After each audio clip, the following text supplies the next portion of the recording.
धाकड़ खबर, बेखौफ बेबाक अंदाज।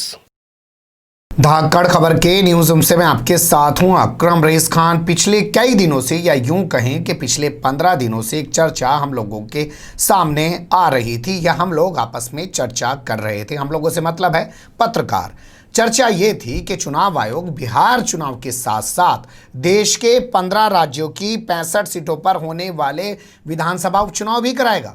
लेकिन बिहार चुनाव के ऐलान के वक्त ये साफ हो गया कि सिर्फ यूपी और बिहार में चुनाव का ऐलान किया जा रहा है। बाकी सीटों पर ऐलान कब किया जाएगा इसके बारे में कुछ जानकारी नहीं है। यहीं से बहुत सारे सवालात ने जन्म लेना शुरू किया। क्या आखिर बिहार के साथ पूरे देश के 64-65 सीटों पर होने वाले विधानसभा चुनाव का ऐलान क्यों नहीं किया गया, और ख़ासकर मध्य प्रदेश में होने वाले 28 सीटों के चुनाव से चुनाव आयोग क्यों बचा है? इन्हीं तमाम चीज़ों को 4 पहलुओं में समेटकर आपके सामने लाया हूं। आगे बढ़ने से पहले छोटी सी अपील है आपसे, अगर आप लोग YouTube देख रहे हैं तो हमारे चैनल को सब्सक्राइब कर सकते हैं, Facebook या ट्विटर देख रहे हैं तो हमें फॉलो कर सकते हैं। चलते हैं खबर के पहले हिस्से की तरफ। खबर के पहले हिस्से में यही बात कर लेते हैं कि सिर्फ बिहार और यूपी में ही चुनाव का ऐलान क्यों किया गया है। आपको पता चल गया होगा बिहार की 243 सीटों पर चुनाव होना है, क्योंकि 29 नवंबर तक का सरकार के पास टाइम है। 28 अक्टूबर को पहले चरण का, 4 नवंबर को दूसरे चरण का, 7 नवंबर को तीसरे चरण का और 10 नवंबर को चुनाव के नतीजे आ जाएंगे। इसी तरीके से उत्तर प्रदेश की 8 विधानसभा सीटों के उपचुनाव का भी ऐलान कर दिया। वो जो है 28 अक्टूबर को पहले चरण के साथ ही निपटा लिए जाएंगे। लेकिन बड़ा सवाल ये कि आखिर दूसरे जो राज्यों में चुनाव होने थे उन पर क्यों चुप्पी साध गया चुनाव आयोग? तो कुछ चीज़ों पर गौर कर लेते हैं, फिर अगले पहलू में कुछ और दिलचस्प चीज़ें आपको बताएंगे। जैसे हो सकता है किसी मुल्ला पंडित ने बताया हो कि 25 सितंबर को 12:30 बजे चुनाव आयोग से ऐलान कराइए, तभी आप बिहार और यूपी में चुनाव जीत जाएंगे। या इससे भी बड़ी एक चाल हो सकती है सरकार की कि भैया 25 सितंबर को पहले से पता था कि भारत बंद है, किसानों द्वारा बुलाया गया है, पूरे दिन मीडिया पे विरोध की खबरें चलेंगी, लोगों का एक जहन बनेगा और उसका असर बहुत सारी जगह दिखाई देगा। तो इसलिए उन खबरों को गायब करने का सबसे आसान तरीका ये है कि हम चुनाव आयोग से 25 सितंबर को बिहार और यूपी के चुनाव का ऐलान करवा दें। और हुआ भी यही। ऐलान होने से पहले और ऐलान होने के बाद दिन भर टीवी पर यही चलता रहा। दूसरे, इसमें ये चीज़ समझिए कि यूपी और बिहार के नतीजों को दिखाकर ही बीजेपी मध्य प्रदेश में खासकर 28 सीटों पर चुनाव जीतना चाहती हैं। उसका ज़रिया जो उसके पास है वो है मीडिया। आपने देख लिया होगा, जैसे चुनाव आयोग ने तारीखों का ऐलान किया वैसे ही एबीपी न्यूज़ और सी वोटर का सर्वे सामने आ गया। भाई सब तैयार बैठे थे पहले से ही, सबसे पहले इसी चैनल का है और किसी का आया नहीं अभी। और भोंपू जो हैं वो लगे पड़े होंगे। आजकल पैसा भी नहीं मिल रहा होगा, हो सकता है कोरोना के चलते, या कोई बार्गेनिंग चल रही होगी। हो इतने गए हैं भोंपू, अब ये सोचते हैं कौन सा बड़ा भोंपू, और सरकार भी कहती है एक को दूं कि किस किस को दूं। तो उसने बताना शुरू कर दिया कि बिहार के अंदर एनडीए वापस आ रहा है, यानी कि जेडीयू और बीजेपी, यानी कि नीतीश कुमार और सुशील मोदी जो वहाँ पर बड़ा चेहरा है, या यूँ कहे नरेंद्र मोदी, वो दोबारा से वहाँ की सत्ता पर काबिज होने जा रहे हैं। और 243 में से 160 तक सीटें उनको मिल सकती है, यानी कि माहौल उन्होंने बनाना शुरू कर दिया। दूसरे, अगर हम मध्य प्रदेश के मुकाबले देखें तो मध्य प्रदेश के नेता जैसे कमलनाथ हैं वो पैसे में मजबूत दिखाई देते हैं, चुनाव लड़ने में मजबूत दिखाई देते हैं। उस तरीके से यूपी और बिहार के नेता नहीं दिखाई दे रहे हैं, खासकर बिहार के। तो इन्हें पता था हमारी तैयारी अच्छी खासी है, हमारे पास पैसा है, प्रचार है, वर्चुअल हम प्रचार कर सकते हैं, ये लोग नहीं कर सकते। और यहाँ पर यूपी और बिहार में हम धर्म के आधार पर और दूसरे भावनात्मक मुद्दों के आधार पर लोगों को वर्गला सकते हैं, उनसे वोट ले सकते हैं। और यहाँ की कामयाबी के बाद ही बेहतर होगा कि हम दूसरी जगह पर चुनाव में जाएं। तो ये भी एक स्ट्रेटजी हो सकती है। 3 हो गए। चौथे पे जिक्र कर लेते हैं कि वक्त जो है किसी तंत्र मंत्र वाले ने बताया होगा कि बिहार में अभी चुनाव करा लो और राज्यों में बाद में चुनाव कराना, अभी नक्षत्र परिस्थितियां अनुकूल नहीं। आपने देखा होगा ना, टीवी पे सुबह आके बैठ जाता है, आज आपका दिन ये होगा, आज आपका दिन वो। तो भैया ये भी तो बता दे, पुलवामा अटैक होगा, दिन में 40-42 जवान शहीद हो जाएंगे, वहाँ नहीं दिखता तुझे? अपनी अपनी कहानी बतावे बस। अब खबर के दूसरे हिस्से की तरफ चलते हैं। 15 राज्यों की 65 विधानसभा सीटों पर होना है चुनाव। आपको जानकारी तो हो कम से कम, ठीक है चुनाव आयोग ने तारीखों का ऐलान नहीं किया, कोई बात नहीं, वो करना था, उसकी इच्छा, वो जब करे। क्योंकि अब तो यही सब चल रहा है देश के अंदर कि जब महाराज की या और दूसरे महाराज की इच्छा होती है, जिन्होंने अब अपनी दाढ़ी बाल सब बड़ा कर लिया है, उनकी जब इच्छा होती है उसके बाद वो चुनाव कराए।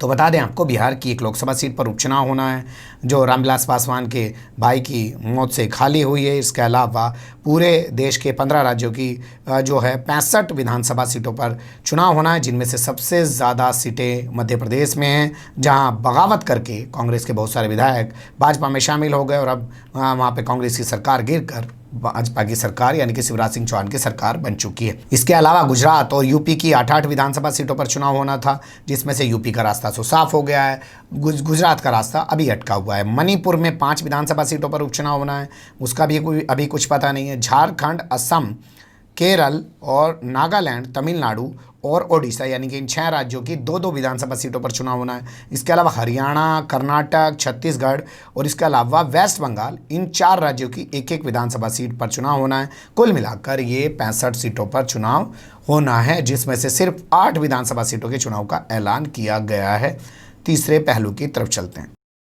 मध्य प्रदेश उपचुनाव में कांग्रेस के लिए है ज़्यादा बड़ी चुनौती। जी हां, मध्य प्रदेश में जो 28 सीटों पर उपचुनाव यानी कि बाई इलेक्शन होने जा रहा है, उसमें कांग्रेस के लिए ज़्यादा बड़ी चुनौती है, क्योंकि इन 28 सीटों में से 27 सीटें तो कांग्रेस की हैं, 1 सीट बीजेपी की है जो बीजेपी के नेता के निधन की वजह से खाली हुई है। 27 सीटें तो वही हैं जो रिजाइन कर करके चले गए या 1-2 एक्सपायर हो गए। तो 27 सीटों में से कितनी सीटें वापस जीत पाएगी कांग्रेस, ये सबसे अहम चुनौती होने वाला है। आंकड़ों के हिसाब से अगर बात करें, 230 विधानसभा के सदन में सरकार बनाने के लिए 116 सीटें चाहिए।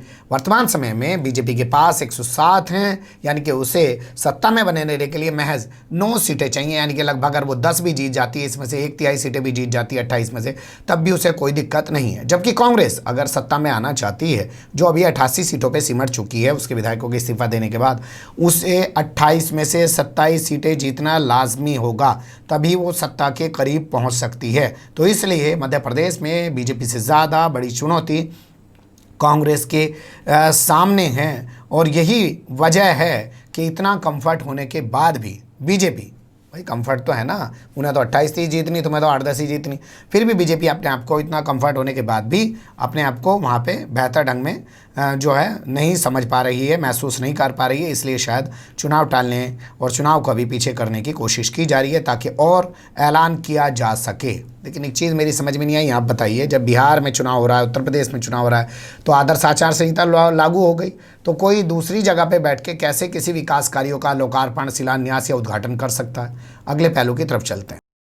सबसे अहम पहलू से अब आपको रूबरू कराने जा रहा हूँ। ये तो राजनीतिक पहलू हैं, आप भी अपने दिमाग से समझ सकते हैं, थोड़ा जोर डालेंगे, इसमें कोई बड़ी जो है रॉकेट साइंस की जरूरत नहीं पड़ती, बहुत बड़ी पत्रकारिता की जरूरत नहीं पड़ती। लेकिन जो ये पहलू है, इस पर थोड़ा ध्यान दीजिएगा। 2018 का जो चुनाव हुआ था मध्य प्रदेश में, वो किसानों के दम पर कांग्रेस ने जीता था।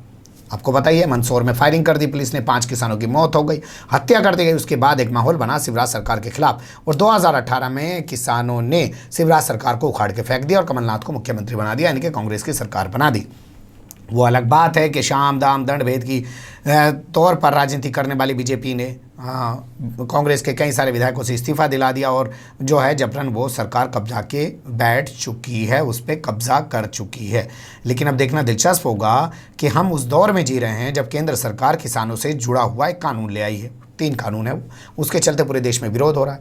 तो क्या उनका असर मध्य प्रदेश में इस बार देखने को मिलेगा, और फिर से एक बार मध्य प्रदेश के किसान शिवराज सिंह सरकार की चौहान की सरकार को उखाड़ फेंकेंगे और कांग्रेस की सरकार को वापस ले आएंगे, या बीजेपी को सबक सिखाएंगे, कोई भी जाए, इससे उन्हें कोई फर्क नहीं पड़ता है। ये एक चीज़ देखने वाली होगी। दूसरी चीज़ देखने वाली ये होगी कि हमने लॉकडाउन के दौरान देखा कि सड़कों पे चलते चलते मजदूर मर गए, ट्रेन के नीचे आके, बस के नीचे आके, ट्रक से टकरा के, भूखे प्यासे चलते चलते मर गए। महिलाओं ने बच्चों को जन्म दे दिया, हज़ारों मील का सफ़र तय करके वो लोग घर पहुँचे, और दुनिया भर में स्टोरियाँ छपी कि एक बच्ची जो है वो अपने बाप को लेकर अपने गांव तक गई रिक्शा चला के, वो तमाम स्टोरियाँ छपी। तो क्या वो बिहार ने जो कुछ झेला है, बिहार उसे भूल जाएगा, या वहाँ का मजदूर अब चुनाव में वाकई में कुछ करके दिखाएगा? तो मध्य प्रदेश में किसान और बिहार में मजदूर क्या कुछ नया करने वाले हैं? ये एक अलग पहलू था, मुझे लगा कि आपको रूबरू कराया जाए, या फिर से ये मजदूर और किसान हमेशा की तरह नारे लगाने में, हर हर मोदी, घर घर मोदी, जय श्री राम, इसको मार दो उसको मार दो, मुल्ला की मस्जिद में जाके बोलो जय श्री राम, मुल्ला के घर में घुस को बोलो जय श्री राम, तभी हम एक अच्छे हिंदू बन पाएंगे। उस वाले ही ट्रेंड पे चलेगा, या मोदी जी ने मंदिर बना दिया है, मोदी जी ने धारा 370 हटा दिया और अब भारत को विश्व गुरु बनाने जा रहे हैं, इन्हीं सब चीज़ों में उलझ के रह जाएगा, या सच में अपने जो मुद्दे हैं किसानों और मजदूरों के उस पर वो वोट करेगा, ये देखना दिलचस्प होगा। बने रहेगा धाकड़ खबर के साथ। फिलहाल कमेंट्स के रूप में आप लोग अपनी राय दे सकते हैं, खबर को लाइक कर सकते हैं, चैनल को सब्सक्राइब कर सकते हैं, ज़्यादा से ज़्यादा हमारी खबरों को शेयर कर सकते हैं। फिर ऐसे ही किसी सुलगते हुए उलझते मुद्दे लेकर मैं आपके सामने होऊंगा हाजिर। फिलहाल अभी मुझे दें इजाज़त।